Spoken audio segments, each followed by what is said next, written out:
আচ্ছা ধরো, এটা তোমার জন্য। এটা কি? ধরো, ধরিসাও গিফট। কেন? কেন মানে বুঝলাম না। আচ্ছা আমি শুধু শুধু কেন গিফট নিব আপনার থেকে?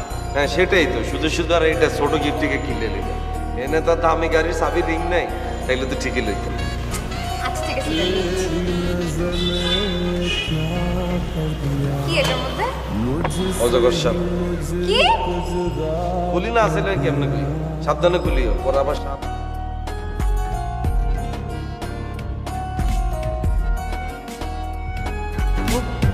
এরকম এক্সপ্রেশন দিও না, এরকম আগ করিতে আমার বুঝাইও না। কাবিলা আমি খুব খুশি হয়ে গেছি, তুই মনে মনে একটু খুশি হয় না ছোট গিফট এটা দেখি। কিন্তু তো শখ খাই গেছো যে আরে ওরাই চাইছিল একটা দামি গাড়ির চাবি হইব, টিকা দিছে আর রমলকা করি। বাহ ভালো হয়েছে কিন্তু। কেন এই ধরো, আজকে ধরি তোমার ভালো সময় স্টার্ট হয়ে গেল। কিলে জানো নি, কারণ কাবিলা তোমার জীবনে আজকে ধরি তোমার জীবনে দুঃখ কষ্ট হতাশা কোনো টাইম कि थोड़ा थोड़ा प्यार हुआ तुमसे, कि थोड़ा इकरार हुआ तुमसे, कि थोड़ा थोड़ा प्यार हुआ तुमसे, कि थोड़ा इकरार हुआ तुमसे, कि ज्यादा भी हो